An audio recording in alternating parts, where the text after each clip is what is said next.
One legacy of our recent past has been the change in the religious life of the country. Some people have dropped out, others have been born again, and millions have joined new religions. No one is sure just how many new religions there are. It could be as many as 3,000 groups with more than 3 million members.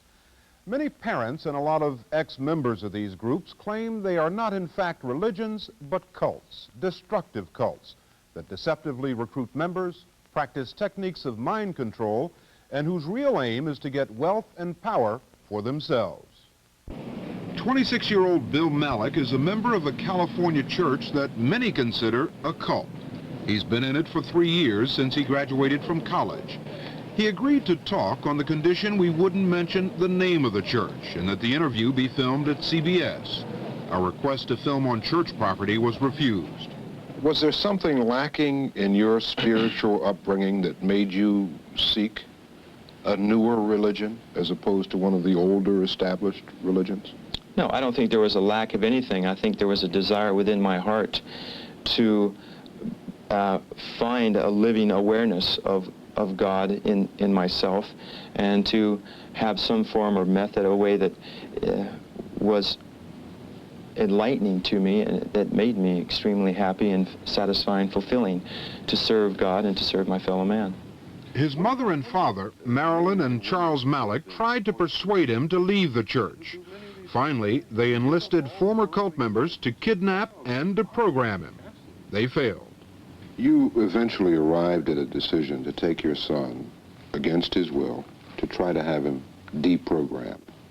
It must have been a hard decision. It was horrible, and no parent should have to be faced with that decision. It's like finding out someone has terminal cancer, and you believe that maybe there's a hope in some kind of alternative treatment, and you're willing to risk everything to do that. Do you think they'll ever accept it? I don't know. Do you want them to accept it? I mean, do you care, really? It's not that I want them to accept it, if they would respect the fact that I do have a different way and a method for which I believe and contact God. And when you say contact God, we chant or decree to invoke the presence of God. And what is decree? Example of a decree is to Saint Michael, who is the guardian angel of protection. And when I get in a car, I'll simply go, Lord Michael before, Lord Michael behind, Lord Michael to the right, Lord Michael to the left, Lord Michael above, Lord Michael below, Lord Michael, wherever I go. I am his love protecting here. I am his love protecting here. I am his love protecting here. And you feel that protects you? Yes, when it's a heartfelt contact with Archangel Michael, and you have a visualization, and your mind is actively involved in invoking that protection, there's an action that takes place in one's being. It's just that type of thing, the action that takes place in one's being, that concerns Father James McGuire, who talks to Catholic high school students about the cult experience and how many are recruited. And I would say the numbers of former cult members that I've talked to, almost to a person, they have said they did not know they were joining a cult at the time. But that the kids who talked them into it were nice kids. They spoke well, they looked well, they had the same interests, the same ideals. And of course, if they're under mind control, they think they're doing it in a certain sense in pleasing God. Father McGuire's message to nearly 30,000 students is that no matter how strong their faith in Catholicism, they too are susceptible to deceptive recruitment and mind control. And by no means is it a problem confined to Catholics. In the last 8 to 10 years, the Jewish community has lost to that kind of involvement 50 to 60,000 children. That's about an eighth of a generation for the Jewish community. For the last 10 years, Rabbi Stephen Robbins of Temple Emmanuel in Beverly Hills has been lecturing and counseling families about the cult problem. The phenomenon of membership in cult-type groups is generally white, middle-class, highly educated, and highly mobile. And the majority of people that go into cults tend to come off of college campuses. What's happened to, I believe, mainline religions across the board in America, not simply Jewish, but also Catholic and Protestant, is that we have become so institutionally bound that we have lost touch with the person, with the individual in society.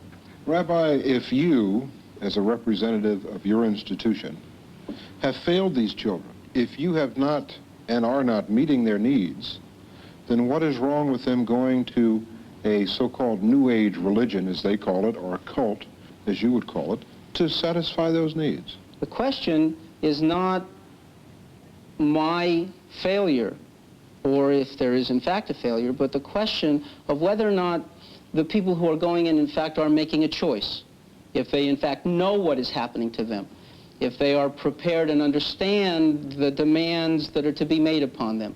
If they were to have told me that I would be fundraising for 12 hours, 18 hours a day, that I would be constantly out recruiting for members and this and that, I wouldn't have joined.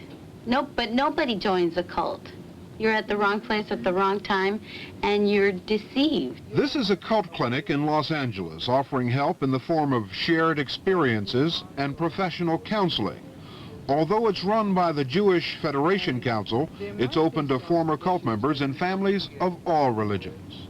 I wanted to leave so badly that it got to the point where I said, God, if you exist, and if there is a God, send the deprogrammers.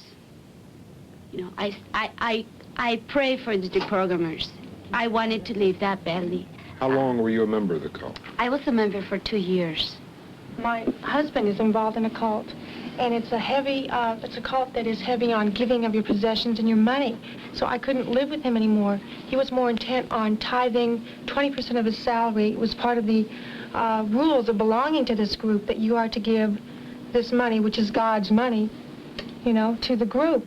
And, has it generally been the experience of people here who have family members in a cult, or as they call them, a New Age religion, that once they become associated with that group, that their personality changes? All I know is from my sister, before she went in, there was a wide range of emotions that she had, which I thought were very healthy and very good, you know, and since she's been in, there's not that range, and it's, you know, well, I've heard people say there's a wall, but for my sister it was almost this like iceberg effect. She wasn't real. And I guess that's what I don't like about the cults, is that you take a person who is alive and a person, and it's like they're a robot now. Do you think they're happy? Well, this is what puzzles me. They always say they're happy. They write to everybody they're happy. When I used to write to my parents, I had to make it sound happy so that they wouldn't be worried, even though deep down in my heart, sometimes I was going through a time, very difficult time in the cult. I was considering becoming a nun before the group. But if someone makes that decision, they know what they're going into. They know that they're going to have to be reading the scriptures, that they're going to be enclosed, that they know what they're in for. And in these groups, you don't know. It's deception. How do they deceive you? This technique that they used, this love bombing, this friendship. At that time in my life, I was going through a stressful time because of final exams. My social life was secondary, and my friends were slowly not calling me. It was just, pretty soon they weren't calling me, so I needed a friend at that time, and believe it, the cults give it. My life was not mine. My life was not in my hands. I could not choose. I had to ask permission to go visit my parents. I couldn't just walk out of the center and when I felt like it, go visit my parents. I had to ask permission. Ask for everything. I couldn't decide on anything.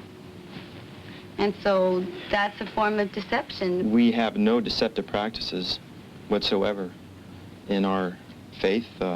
If people are interested, you know, we have free public lectures. We announce to the public that we're having a lecture, and it's known who we are and what we're talking about before anybody comes. I believe that he is under total mind control. Everything in their teachings, they immunize you in every sense of your 6 senses. What is your greatest fear for your son? What concerns you most? Mental damage. You essentially feel then that they have control of his mind. Absolutely. And your responsibilities and your will have not been surrendered to Absolutely not. any individual. Absolutely not. We should point out that in the room during this interview, just out of camera range, refusing to be filmed, was a church official. In fact, each time we met Malik, that same official insisted on being present. You can do whatever you want to do, That's true. when you want to do it. When I want to do it. Could you walk out the door of this church today and never return? That's correct.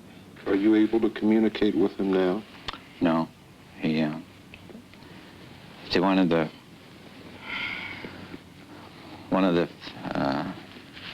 methods they use is if you call where they're at, they have only one number, and they'll always give you